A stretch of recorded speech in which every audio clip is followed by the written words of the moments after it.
when you're a parent of an ADHD child thinking you have got to take care of this child for the rest of their life, being able to, having to direct them in the ways that society thinks that they should go, and they take off on their own and do it themselves, the heart just soars. They are not just intentionally lying to you. They are lying to protect themselves, their vulnerability from shame. The thing that just brings me to my knees is the whole, I need dopamine. Staying away from white flour is really hard. I'll just I'll lie to myself all the time just to allow myself to do things that I want to go do. ADHD Rewired, episode 86. This is the show designed to help those of us who have really good intentions and a slightly wandering attention. My name is Eric Tivers. I'm a licensed clinical social worker, coach, and consultant. We know that starting can be the hardest part, so let's get started. But first, let me thank our sponsors. Today's podcast is brought to you by Audible.com. Get a free audiobook download and a 30-day free trial. Go to audibletrial.com/ADHD Rewired. Check show notes for link. I know how much you like to plan ahead. It was a joke. If you're interested in the ADHD Rewired Winter Coaching Group, you can let me know at coachingrewired.com. That's coachingrewired.com. We begin in January.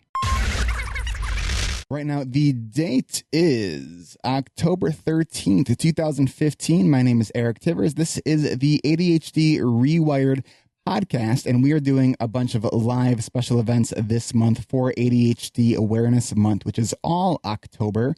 And if you're on ADHD time, it might also extend into November, which is when the CHAD International Conference on ADHD is going to be, and I'm going to be a speaker there. And I'm going to be talking about high-tech and low-tech solutions to supercharge your productivity. If you, this sounds interesting to you, let me tell you, the CHAD conferences are a great experience, not just for learning, but also for connection and community. There is truly nothing quite like being with all these other people, like 1,000 other people who also have ADHD. It really makes you feel like you are not alone, which is so critically important. So I want to welcome all of you. Thank you for coming. So I just want to welcome all of you. What we're doing this month is we're sharing stories about living with ADHD. It's ADHD Awareness Month. And so, one of the things that we're going to be talking about today is how do we increase our productivity? And at the same time, how do we kind of understand kind of that the shame that can sometimes come with trying to be productive when you have ADHD. Now, I'm a huge fan of Brené Brown. And one of the things that Brené says, I'm going to kind of use some of her quotes today, is that shame is that intensely painful feeling that we are unworthy of love and belonging. So this is why we are doing this as a community. We're having these conversations together that help you know that you are not alone. So if you want to share your story about living with ADHD, about productivity, and how shame can really be the 800-pound elephant in the room when we're dealing with ADHD and productivity. It's that feeling of we didn't accomplish enough, or we forgot that thing that we were going to do. So the focus of today is shame and productivity, or productivity without shame. I talk a lot about Brené Brown. Or I have a caller who's coming in right now. Her name is Some Time For Me. As your video feed loads up, I want to welcome you, and hopefully this all works. Yesterday I did a live blab, and there was some kind of video delays. So hello. Hello. Thank you for having me. You can call me Gretchen. Gretchen. Hi, Gretchen. I wanted to jump on. I saw this, and I'm almost 48. I have ADD. Mm-hmm. I have a 26-year-old daughter who has ADHD. And as we all know, what goes around comes around. She has a 7-year-old boy that has ADHD. And I just wanted to share her story because it is totally amazing, about productivity and everything. I'm not going to go into everything from birth to, to all that, but she was actually diagnosed when she was in kindergarten and went through everything up until 9th grade, actually 10th grade, second semester of 10th grade. She dropped out, totally dropped out, said enough of this. And went to Job Corps, got kicked out of there for, fighting back, saying that, you can't come into my space. Later on, she did get her GED after, having a child at 19, just making some seriously bad choices. And as you know, we have a 2 to 3 year delay in cognitivity. And so at the age of 19, her cognitive level was 16. So she thought that was acceptable. And let me just clarify something really quickly for other listeners as well.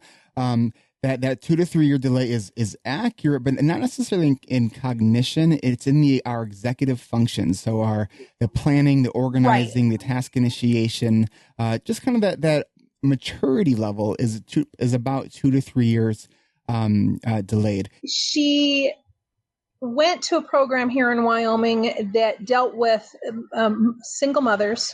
She got her GED. They placed her in a hair salon. Fast-paced stuff that she needed. She loved it. She went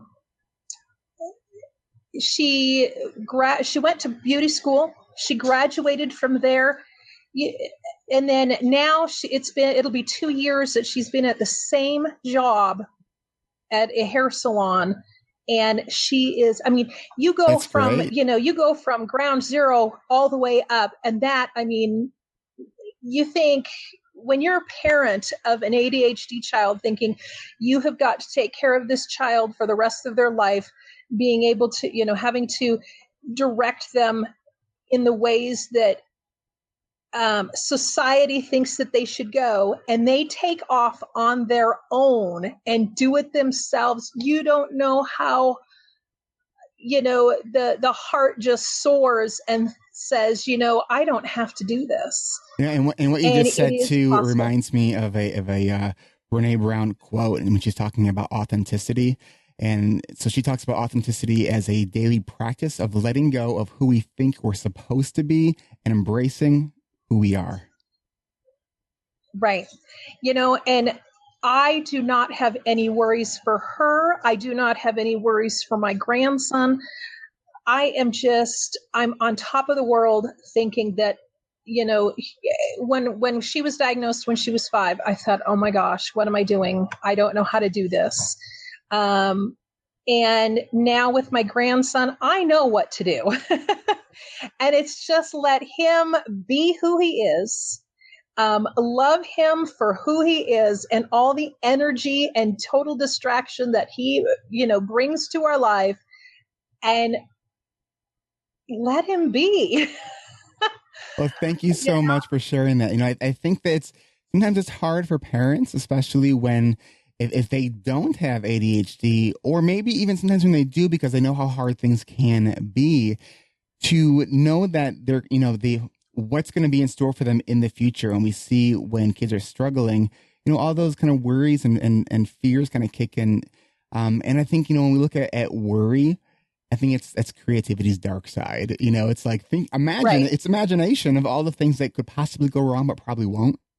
So it sounds like by sharing this story, and I want to thank you for sharing this story, because it helps people see that it does get better as we continue to kind of grow up. We it's kind of cool because while we might be a little bit later in our kind of maturity, I think a lot of us with ADHD also are sort of always stay young at heart. Would you agree with that? Mm-hmm. Oh, yeah.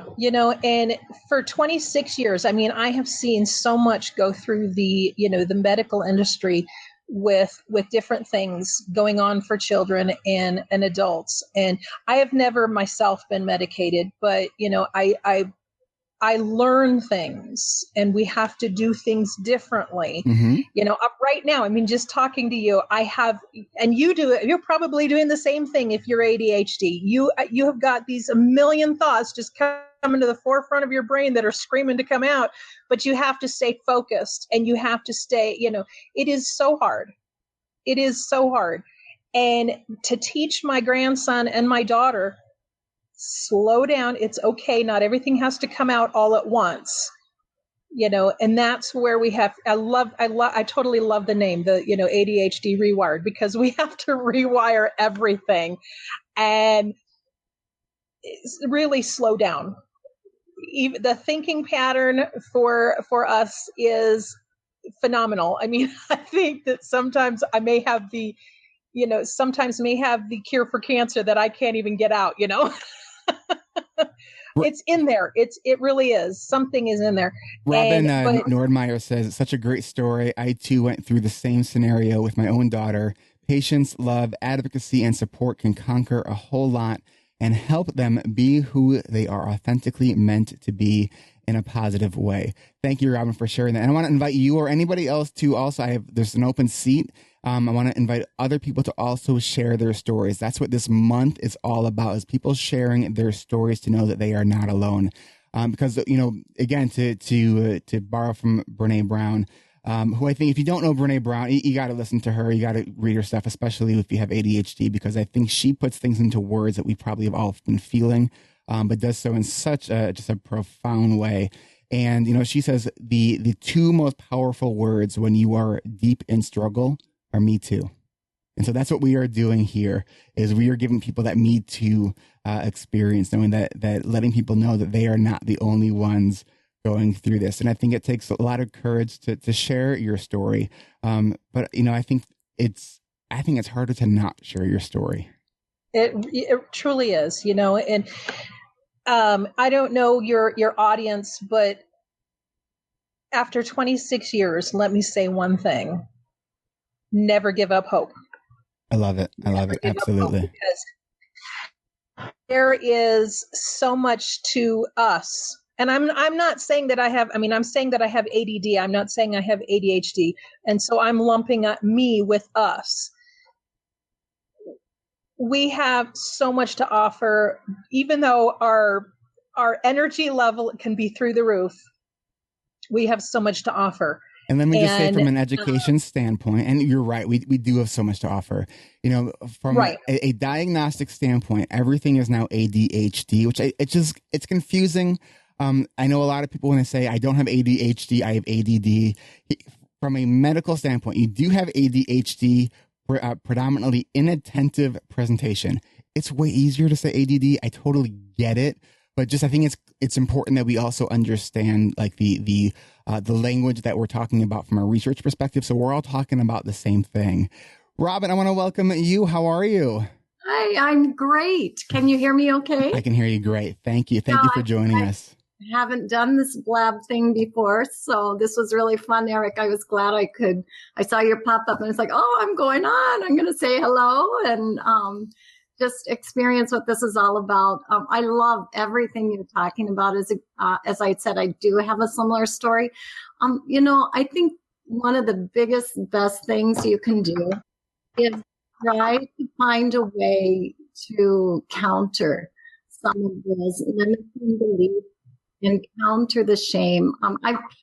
I know in your particular case, that's one scenario. Another scenario I deal with a lot is like students, high school, middle school, college students who are struggling a little bit in school. And they will often tell their folks, no, I'm caught up. I don't have anything to do. Or, and the parents get so upset. They're like, they're lying to me. They're lying to me. Why? And part of it is just kind of helping them understand it's not necessarily they're intentionally trying to lie to you. They are so caught up in the shame. Mm-hmm. And if there's parents out there listening to, one of the best ways. Just repeat what you just said, because I think that is, you nailed it right on the head. Sure. I think what you want me to repeat is that they are not just intentionally lying to you. They're not being what's the word? Not ODD. Well, some might call it a little bit of ODD, right? But it's not about that. They are lying to protect themselves, their vulnerability from shame. Yes. And when a parent can look beyond the smoke screen of the lying and realize how vulnerable their child feels right now with the shame, they can help them move forward.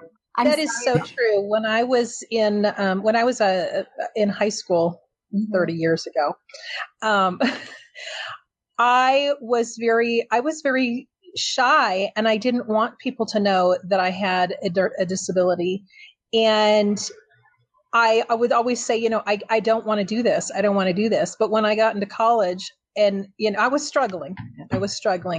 When I got into college, community college, I actually aced all 5 computer classes that I had in one semester. Wow. And when our kids get into classes and things that totally sparked their interest. Mm-hmm. I mean, history. Oh yeah, history is not.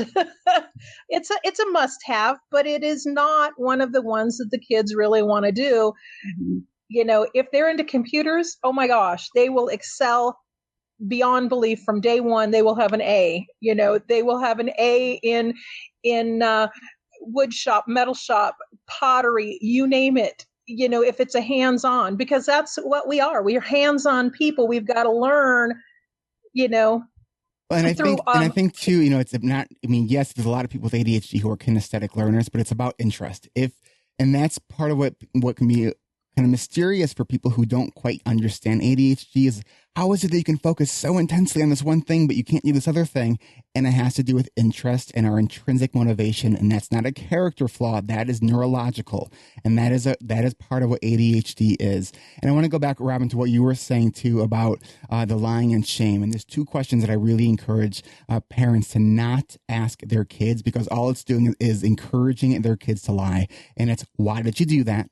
Because the only honest answer is, I don't know. And the other is, what were you thinking? And the only honest answer is, I wasn't. So if you know that your kid, say, forgot to do their homework, instead of waiting for them to come home and say, so did you turn in your homework? Like, if you know they didn't turn it in, just address it right away. Because then you're getting into an issue about lying. And as Robin, you said, right, kind of just spot on, that the lying with those kind of issues are productivity issues related to shame, and it's insidious with ADHD. Mm-hmm. And I would add the way out, a couple of really good things. Passion totally aces everything, right, with respect to schoolwork and what you want to focus on and what you want to do.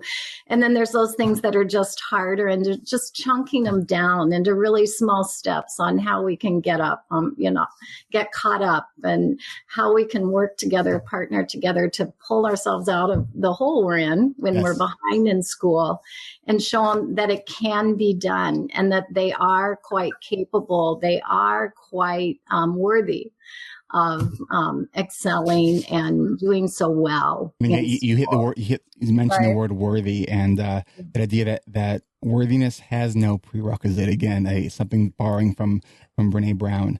So I want to really quickly share, and I want to invite you to do the same. And we have one open seat as well. And I also want to welcome Sean and Stephanie, who just joined the Blab. So I'm going to share one of my own productivity kind of shame spots, and that's phone calls. I'll get a phone call, I'll get a voicemail, and I'll write down I need to return the phone call, and I'll think about it, and then I will put it off for whatever reason. I don't like making phone calls, and then it becomes this huge thing, and then I'm thinking about it. I'm putting so much mental and emotional energy into thinking about it and not taking action on it. And that's for me, that's one of my shame areas of related to productivity is returning phone calls. And I'm pretty sure I'm not the only one. Mm-hmm.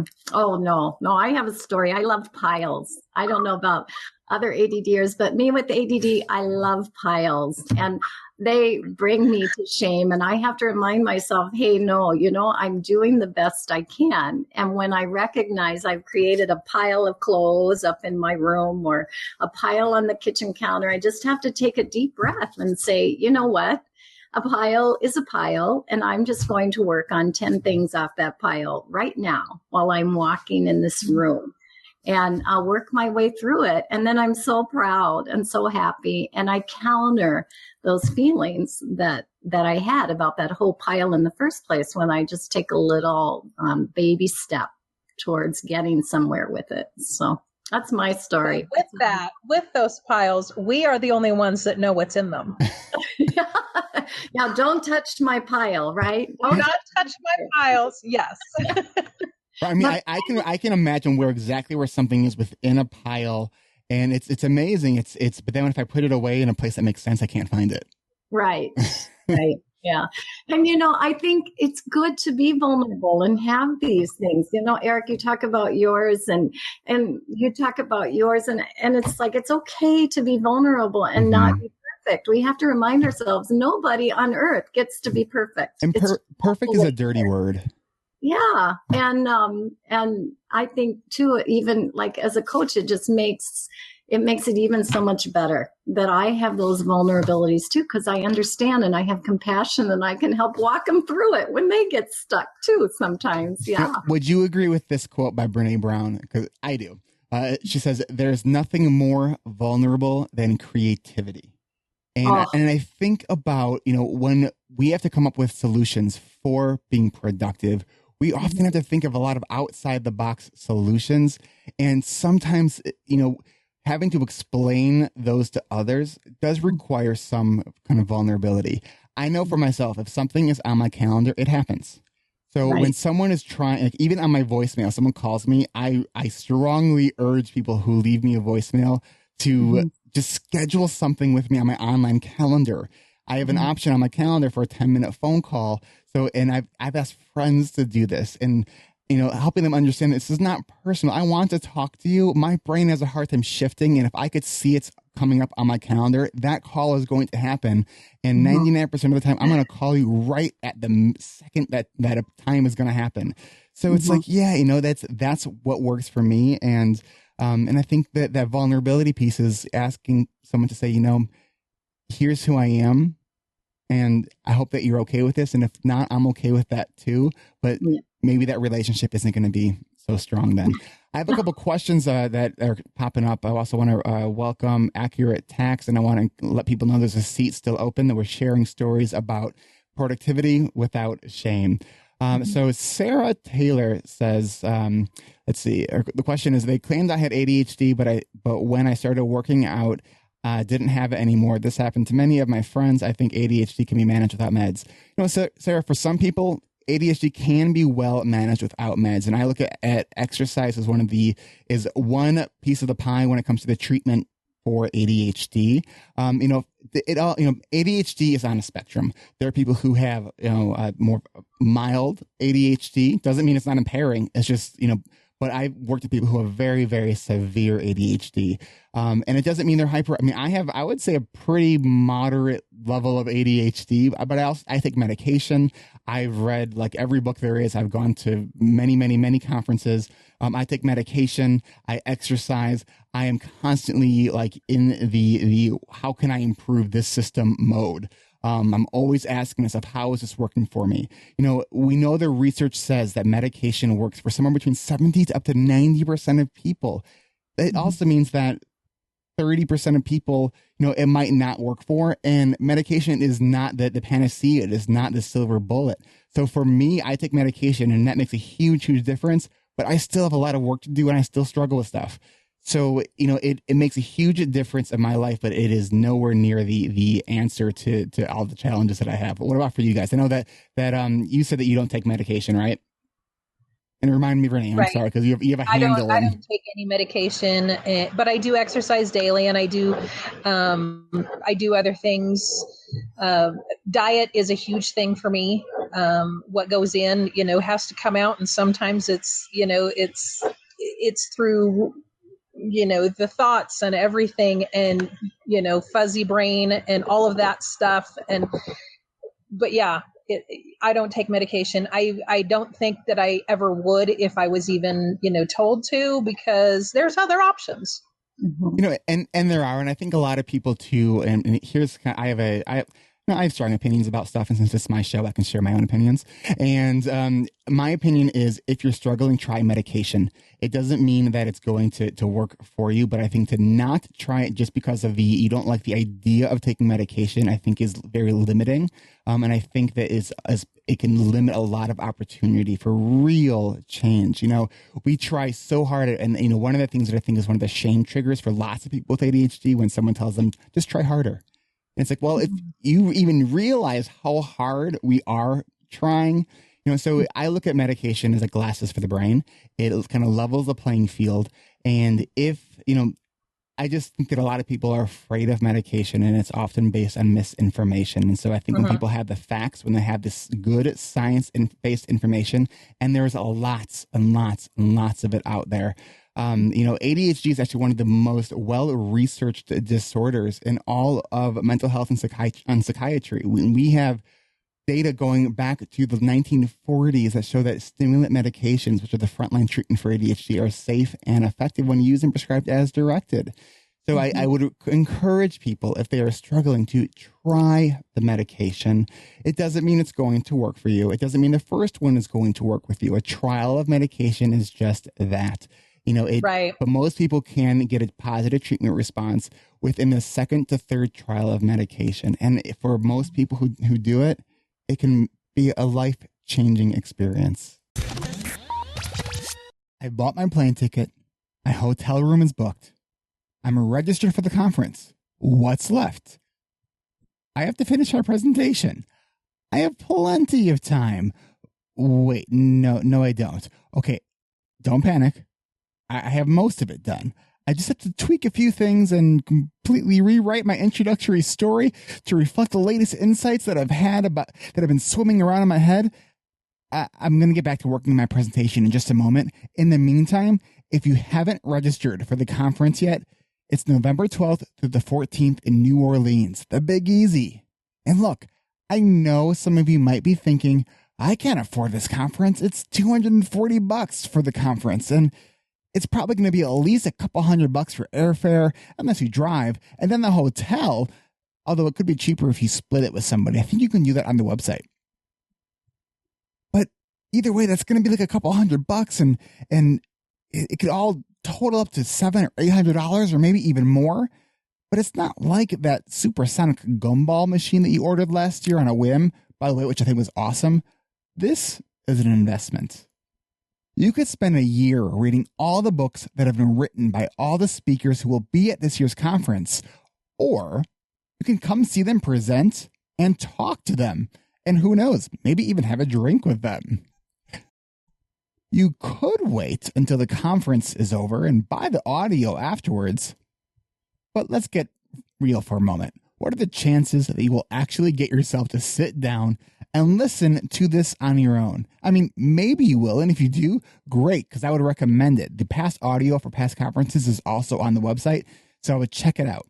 But seriously, join me at the biggest tribal event for the ADHD community. Go to chadd.org. That's CHADD.org, and find out if I finished my presentation in time. Oh man, I hope no one from that CHAD conference planning committee is listening to this, and if you are, I have it all under control. There's nothing to worry about. November 12th to the 14th, don't wait. Go to chadd.org. See you there. It's ADHD Awareness Month trivia time. What do Stephanie Sarkis, Ari Tuckman, Roberta Olivardia, Terry Matlin, Alan Brown, Rick Green, Melissa Orlov, and Elaine Taylor-Klaus all have in common? If you guessed that they've all been featured with me on this podcast, that's one right answer, but that's not the only one. They are also featured speakers at this year's ADHD Awareness Expo. This is an online free expo. Other speakers include Sari Solden, Lori DePar, David Gwerk, David Noel, Casey Dixon, and others. 26 experts all in 1 week. And the best part is, it's free. And of course, you won't want to miss my session on productivity and vulnerability. My session is scheduled for Thursday, October 29th at 12 p.m. Central Time. There really is no reason you should not register for this right now. It's free.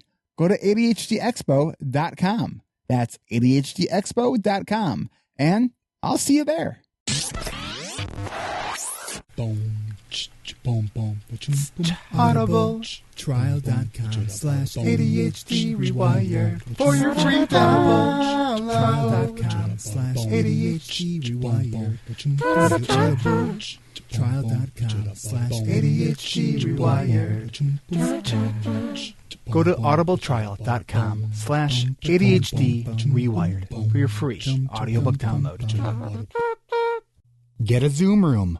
Go to erictivers.com/Zoom.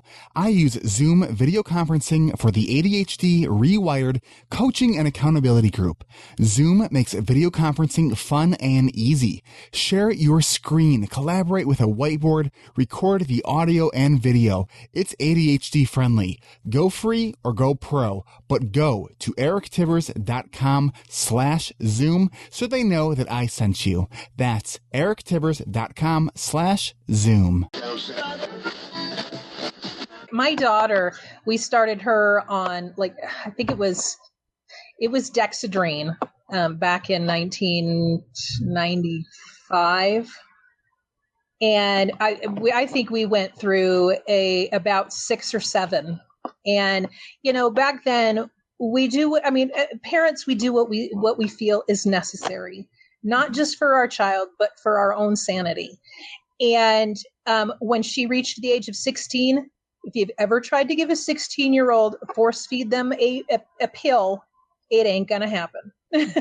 You're absolutely right. Especially a 16-year-old girl who is very, hard-headed, strong-willed, everything that a teenage girl with ADHD, it's not going to happen. And so she on her own decided, I'm done. I don't like the way that it makes me feel. I don't like anything. And I respected that. And that's really smart that you did that. And I'm going to tell you why that's really smart that you respected that. There's 2 things that I see that happen is that a teenager especially who's on their medication, they don't like the way it makes them feel. And the parents say, well, I don't like you when you're not on the medication, so too bad. And then what happens is you get into this kind of argument over the medication. And the research shows when parents do not force their medication on their kids when they are teenagers, that they are more likely to independently choose to go back on their medication in their mid-20s in their adult life. But when you have parents who kind of pushed it down their throat as teenagers and they're struggling, that they are less likely to independently choose to go on their medication in their young adult lives. And that is so true because she's doing that now. She's 26. She's going back to counseling. She's doing it on her own. And, if we do push that, we're being drug pushers, really. I didn't want to do that. And she's chosen not to medicate her own son. She knows that the park and, outdoors is what he needs. That is the ultimate medication for him. And he's perfectly fine with it. Mm-hmm. All right. I'm going to open up the seat for others. I want to welcome Margaret Crane. Thank you so much. Hi. All right. I'm going to bow out and leave this seat open for somebody else. Thank you so much, Eric and Robin, and hello, Margaret. Everybody, you guys have a great day, and thank you so much for keeping this alive and in the news and everything. So blessings, everyone. This is fantastic. Thank you. Thank you. All right. Hello. Now you have to pronounce your name for me because I'll mess it up. It's Margaret. It rhymes with Target. All right. Margaret Crane. Nice and easy. And I reached out to you on Twitter after Christina Favre mentioned your name. And so welcome to this blab. Tell us a little bit about you. We're talking about ADHD and productivity and how it relates to feelings of shame. Cool. I have to give a shout out to Tom Nardone also, who said, get on now. Thanks, so Tom. I don't want to call myself an ADD coach because I do respect those who went through the whole process. But I was a teacher and a school counselor for like 30 years. So I worked with a lot of kids with ADD and other stuff. And I was actually one of the first adults diagnosed with minimal brain dysfunction. Ooh. Yeah. Now, for those of you who don't know the history of that, do you want to talk a little bit about that? Because that's interesting. So it kind of, the names sort of changed. When I was a kid, it was hyperkinesis. And actually, my mom was working with hyperkinetic kids. She was a psychologist. So, but she didn't know I had ADD. And then it went for a little bit of time. This was 1980 when I was diagnosed. And it was minimal brain dysfunction, which actually I was okay with because I thought I had Margit. And so, I thought, this is me. This is always going to be me.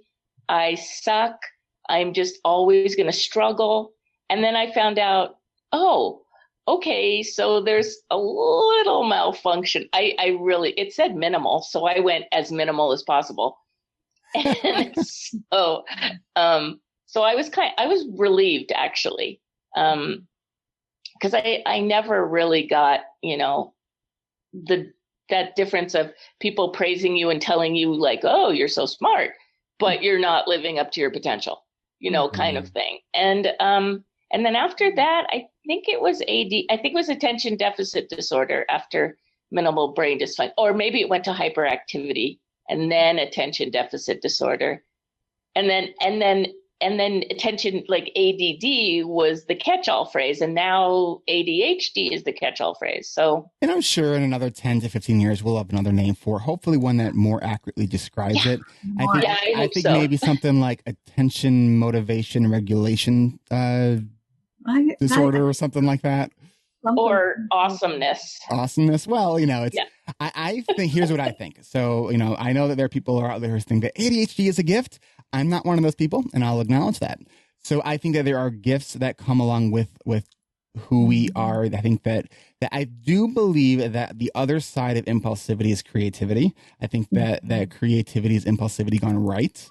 But I don't think that ADHD is a gift because there are a lot of real big challenges that come along with it. I think you can really, I think, understand what your strengths are when you understand the challenges that you have and understand your gifts. I think to ignore the challenges and is just as much of a disservice as it is to just focus on the strengths. So that's when were you diagnosed, Eric? I was diagnosed when I was 19 after I almost failed out of college. Oh. What about, and so what year were you diagnosed? 1980. Okay. I was 23. That was a good year. That's when I was born. Wow, I'm old enough to be your mother. That's awesome. No, I was diagnosed in my 40s after a second attempt because of raising kids with ADD. It was like, I think I have this too, because I had become part of Chad's program as a parent-to-parent trainer.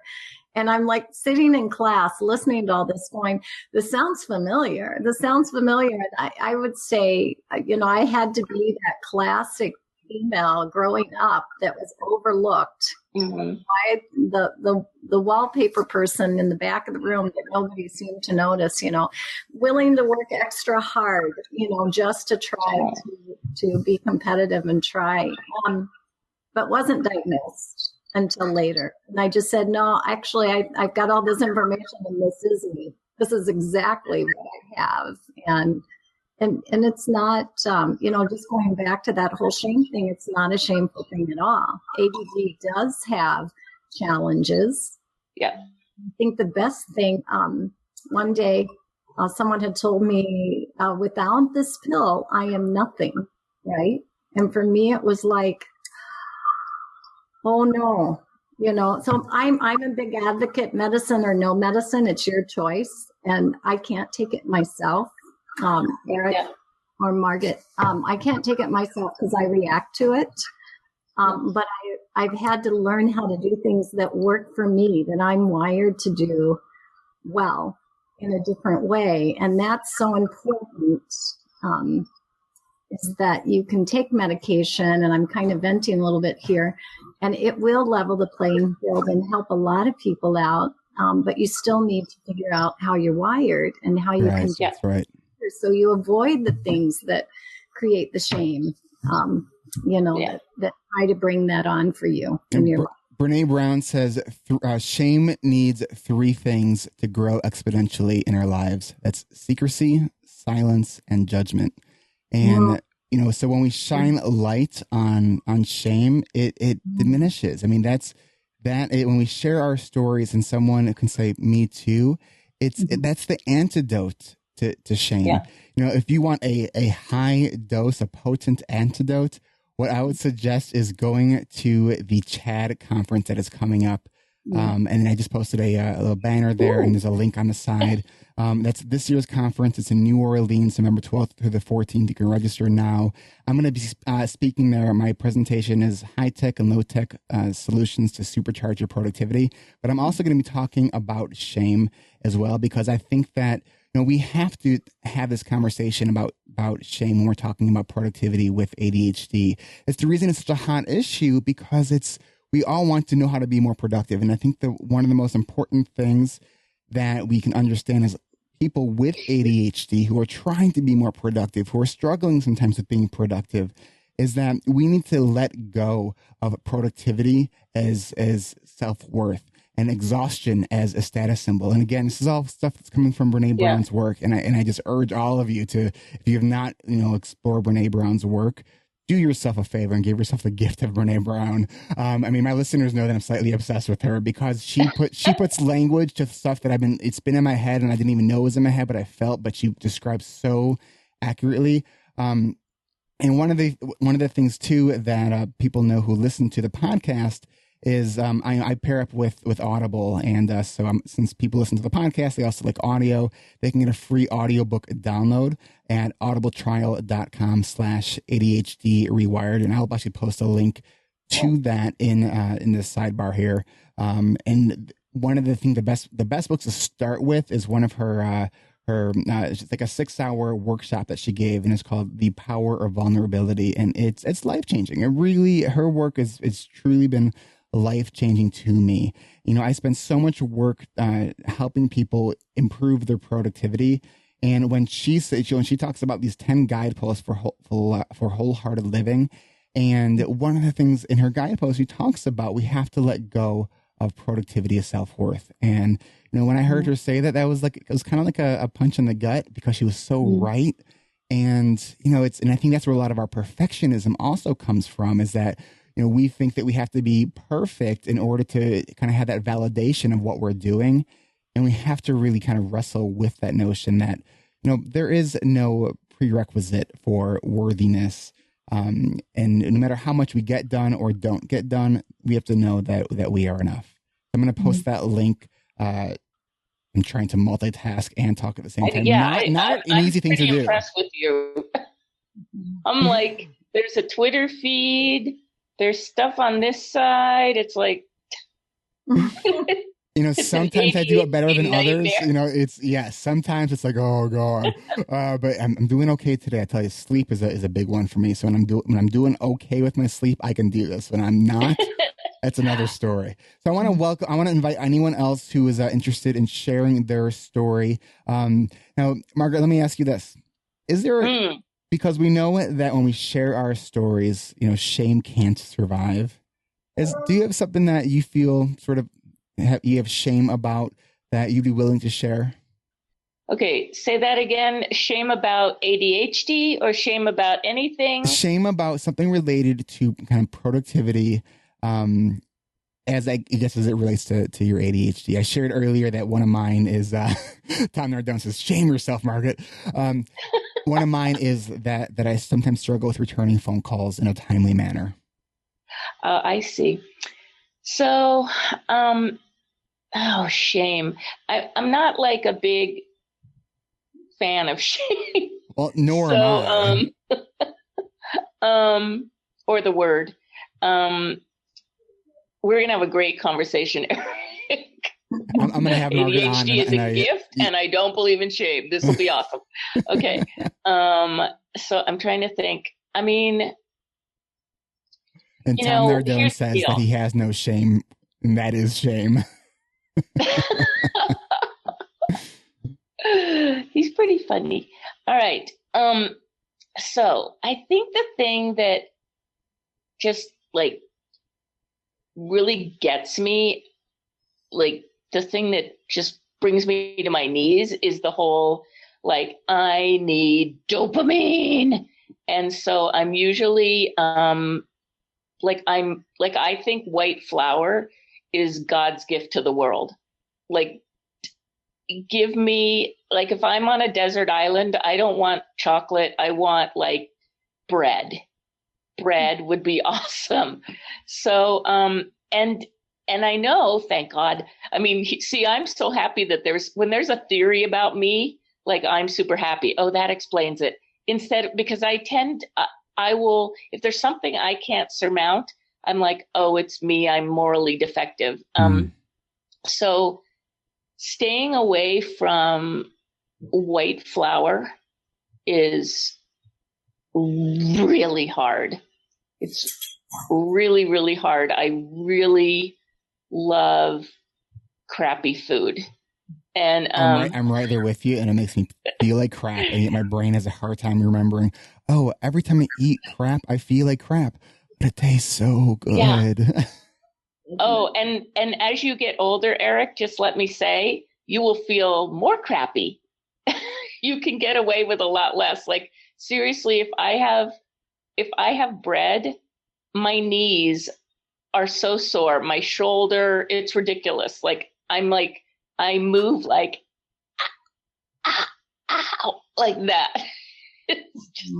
So yeah. So is the shame piece that you will still eat it? Is that the shame piece is that like I'll say, okay, today I'm gonna eat healthy. And then something happens, a hard day at work or something, and I'm like headed to Dairy Queen because it's right across the street from where I live. Awesome. And then I'll eat that, and I'll be like, oh, I completely forgot I was going to eat healthy, like completely, like out of my head. Margaret, me too. I do that often, and I frequently learn this lesson the very hard way, because I get stuck on the pot forever because I get constipated, and it's like and then I am sluggish, and I already have issues with that as it is, and it's like no one wants to talk about, oh, you're talking about getting constipated. It's like, well, you know what? This is what we all deal with, and so I think part of it is related to the medication. I think that doesn't help. I don't drink enough water, even though I know I should. I know that would help, and I will even go into a situation where I know there's going to be all kinds of good food that I shouldn't eat, and I'll tell myself I'm not going to eat it. I'll really try to focus on the painful experiences that I've had not listening to that rule, and then I don't do it, and I'm like, why did I do this? Yeah, I can absolutely relate to that. Yeah. Because this time it won't happen. It's one of those like magical thinking. Like, so this time, that whole thing is, that whole thing that happened. That was just an anomaly. This time it won't happen. And that's part of ADHD too, is that our brain is not good at learning from our past experiences, which is why when you're dealing with consequences, frequency is better than big. So when you're thinking about, using some kind of reinforcement system with your kid, maybe, think about the fact that you need a lot, not something big. So frequent is way more important because our brain, it needs more reinforcement, yet at the same time, it doesn't register as much. Robin, I'm going to open up the seats to somebody else. Thank you, Robin, for stopping in. We will talk again. Bye. Bye, Robin. And we got Tom Nardone, the most frequent guest on ADHD Rewired. How's it going, Tom? How are you, Eric? Can you hear me? I can hear you. You seem very chipper today. No, what Margaret was saying about eating, I'm going to tell you, I don't really eat a lot of red meat, no bacon, and that's probably in my headphones. Did he say no bacon? He said no bacon. No, because it's, I don't know. Margaret's mouth was just open at least 3 inches when Tom said no bacon. I had this guilt about it because my dad, of course, died of a heart attack, and he ate all kinds of crap. And his dad actually died at the same age as him, 54. But and don't tell anybody about this. But this is being recorded. You know that, right? No, that part I don't care, but you just didn't know it because that information is concealed within the pages of my book, which you still have, by the way. So there's a shame issue. So my friend Tom Nardone, who sent me a signed book, and I still have not read it, and I so want, like, that's okay. I'm waiting for Tom to record the audio version of it because I'm audio. I'm not ever going to do that, but anyway. Because I don't want to read it again. Anyway, this is the part that keep it to yourself. But I was watching this thing, some medical thing about ADHD, and there was actually a doctor talking, and I was actually listening. And he said that they just recently discovered that sugar is the biggest cause of high cholesterol, and it isn't red meat and bacon and all that. Now, I don't know. I don't accept that as being truth any more than I did accept that they, and there we go again, which is one of the reasons why there is no science on my show, because it changes, and therefore I think it's stupid, I mean, that's just me. I don't judge those of you who like it and embrace it. Okay. But anyway, I got to tell you, I did kind of believe it, or at least I have been justifying it, to eat things that I would normally not eat. I said, oh yeah, I could definitely eat that so I'll believe it at that moment because maybe I do want to eat 2 big giant double cheeseburgers, which I would normally never do. But see, I just kind of use that as an excuse. Yeah. I just sort of bend it to my will. That's a good excuse, I think.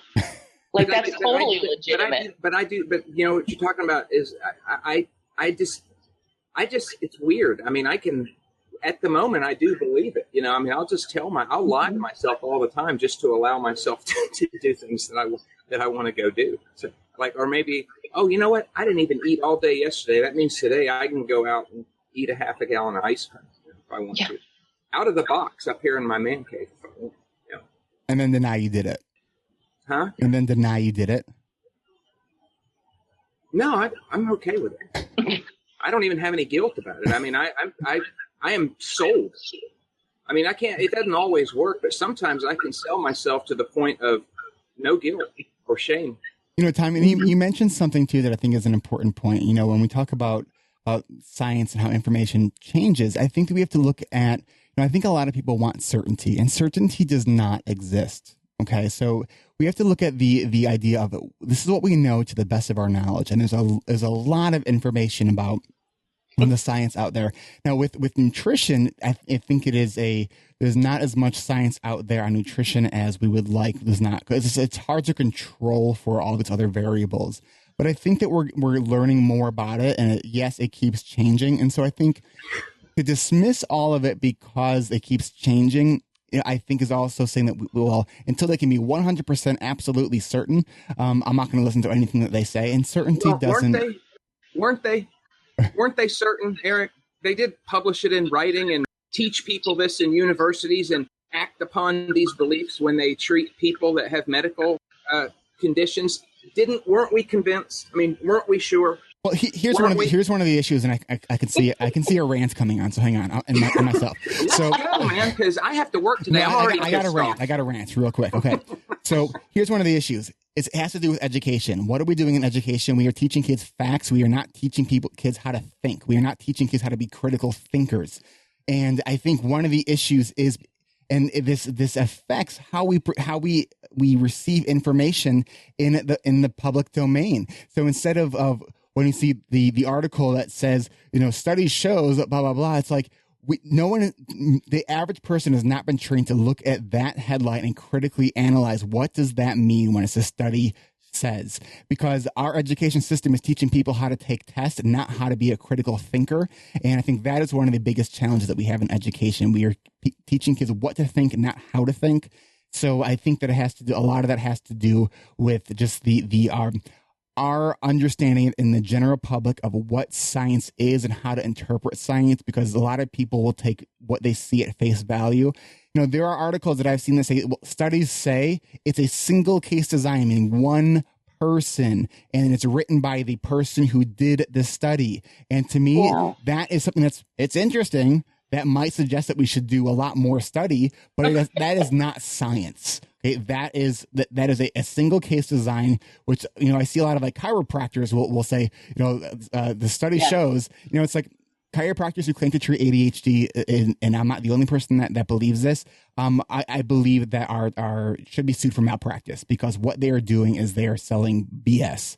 You know, if someone's ADHD or their attention improves because of spinal adjustment, then maybe because they were in pain, and when you're in pain, it's hard to concentrate, and maybe a spinal adjustment helped increase or helped change stuff related to pain. But there is no randomized control studies that show that ADHD and chiropractic work helps. There's a lot of snake oil out there, and this is part of what I'm trying to do with this show, is share the stories that are connected to the science without really going too deep into the science, because I believe that this science makes a big difference when we understand what we're dealing with.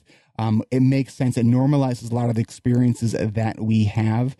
And so now my rant is over. I was going to say, you said the study where there's one person and then it becomes fact. I was going to say that's the Tom Nardone show.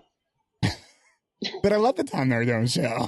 I do too. But and you know what? I'll never have to retract anything, because I never make any. I mean, I'll tell you what. Right. My job Tom is Nardone will tell you, like, this is not a place for science. My job is so much easier than yours, Eric. See, because I'm the skeptic, and you're and I. The one thing about skeptic is they bear absolutely no responsibility, because they make no claims. It's very easy to pick everything apart that I hear, but. I can't. I mean, like, I can tell you, but I can't tell you what the truth about it is. It's just that I know. I can't tell you how much I enjoy it when something like this happens. I mean, I think that's why I kept listening to that show. It's like, oh man, that is awesome. I mean, that is just another chink in the armor of people who want to have everything all lined up, and and it just doesn't make any sense to me. I couldn't ever. I would never make a claim on my show like that. That's why. What was that one? Oh yeah, when I said, and I did actually say it, but I only said it because that's what's commonly believed, and it was in passing. About 15% of the population is ADD, and there was some coach that I was arguing with about it, and I said, "There's no way it's 15%." But since that was what was publicly believed. And it wasn't the point of what I was saying. I just mentioned it in passing, but I don't believe it. And when he said that on the show, I let you know that Tom, that's actually quite inaccurate. And so I would definitely steer away from any kind of science on your show. Yeah, Eric and I have a checks and balances system that we kind of do offline between our two shows. So, it works really, really well. It's really like the mirror image of the other one in some ways. It's we're like the yin and yang of each other in so many ways, it's a fun chemistry when we get together. I do want to show, we have a few minutes left here. Now this, so this blab is all about productivity and shame. And so we have things that cause us to feel shame. And I want to invite everybody today at 2 p.m. And I just posted a link in the sidebar. I'm going to be doing what's called Adult Study Hall. And what Adult Study Hall is, if you're familiar with the concept of the virtual kind of, or the body double, when someone's just sitting there with you while you get the stuff done that you don't want to do. Adult Study Hall is where we do our important stuff, and that is a word that I've come up with to mean things that are boring but important. Things like, I have a really. I'm gonna show you right now my pile. I got a pile going on right now. I don't know. Okay, this is getting bad here. So I got to go through that. I got crap all over my office. I got crap everywhere right now. And so I got to deal with that. So join me. It will be limited to the first 50 people who show up and use that link. So copy and paste that link if you're interested in joining. It's at 2 p.m. Central Time. We do require you to have a camera. what we do is we'll meet for an hour. The first like 5 or 10 minutes, we'll just be discussing what we're going to be working on, and then we mute the microphones so we're not distracting to each other. But we keep the cameras on, and then we do really boring stuff together, and it's fun. And sometimes Tom shows up and he'll make funny videos afterwards about what he did. Basically, he's mowing the lawn. Last one, what would you do, Tom? Why don't you share it with us real quick? Oh, yeah. I wasn't going to go to your study hall, much as I love you, Eric. I just really, but Yvonne, I had mentioned it, Yvonne, and she was just in a really good mood. Sometimes that's not the best thing. And anyway, we went out and cut the grass, and there was that tree that fell. There was still some remnants of it, and couldn't cut the grass over there. So anyway, I just set up the cameras and took a video of it and commentated it, and that was really cool. I really lived like your video of you watching my video. That is a first. Really did appreciate that, man. That was awesome. It was basically a video of him doing yard work and Yvonne yelling at him. It was awesome. There's a few ongoing things in the show and my blog, and yard work always comes up eventually, and it's just because it's stupid. Only because it's stupid. I mean, you looked so uncomfortable out there. You were just like you could not. Like, you would rather be poking needles in your eyes than being out there doing what you were doing. I was a little out of my element out there, but Yvonne she's just so mean. You have no idea how lucky you are, Tom, to have Yvonne. She is. No, I do. Believe me, I do. I want to do your study hall, Eric, but I'll be at the doctor. Well, but I'm going to be doing one. I'm going to be doing one a week for the rest of October, since it's ADHD Awareness Month. One of the best things you can do, and I'm going to posting a link right now. You can go to my website, ADHDrewired.com. When the little pop-up comes in to get on my email list, that will be the best way to get notified of when the next study hall will be, when the next blab will be. So there'll be another one next week, and then the following week. You can also subscribe to my podcast there as well. I'm on iTunes, I'm on Stitcher, SoundCloud. I'm now also on TuneIn Radio. That's a new one. So you can follow me all the places where podcasts are sold, and they're free, by the way. So I wonder if anyone has Thanks for all these, by the way. Appreciate that. Appreciate it. I'm kidding. I don't care. All right, everybody give Tom a bunch of props by clicking on his picture. I just laugh when you mention the props, which is the heart. They're so much cooler than on Periscope, by the way. I think that's, So it is the top of the hour. I want to thank everybody for joining. And I have some other really awesome events that I'm very excited about, but I didn't organize the information to be able to share it with you here. So get onto my email news list or follow me on Twitter or on Facebook to get notified of when I'm doing other things kind of like this. And again, or as a reminder, the CHAD conference is November 12th through the 14th. I'm going to be speaking there on one of the days during the CHAD conference. It's in New Orleans, the Big Easy. So I want to encourage everyone to, if you are interested in really not just learning more about ADHD, but being part of this community. The ADHD community is when you are with, about 1,000 other people who also have ADHD. You don't have to explain yourself or apologize for being late, or forgetting to turn your ringer off in a session, or for showing up in the wrong session and you realize it halfway through, then you have to excuse yourself because you're trying to find the right one. I'll be speaking at CHAD too. Cool.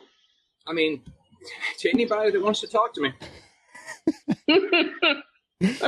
I want to thank everyone who shared their story and for joining me, and we will see you all again soon. Thank you for listening to another episode of ADHD Rewired. And if you're new to the show, welcome to ADHD Rewired. We are more than just a podcast. We are a community focused on learning, growing, and connection. You can see a full outline of this and all other episodes with all the links and other resources mentioned during this interview at ADHDrewired.com. Help support this podcast by checking out my sponsors. I use Zoom video conferencing nearly every day, and so can you. Go free or go pro. But please, go to erictivers.com/Zoom so they know that I sent you. And you can get a free audiobook from Audible at erictivers.com/Audible. And next time you shop Amazon, use the Amazon search portal at ADHDrewired.com. A small percentage of your purchase will go to support this show, and it doesn't cost you anything extra. You can also support this podcast by leaving an honest rating and review in iTunes or Stitcher. This really helps other people find this show.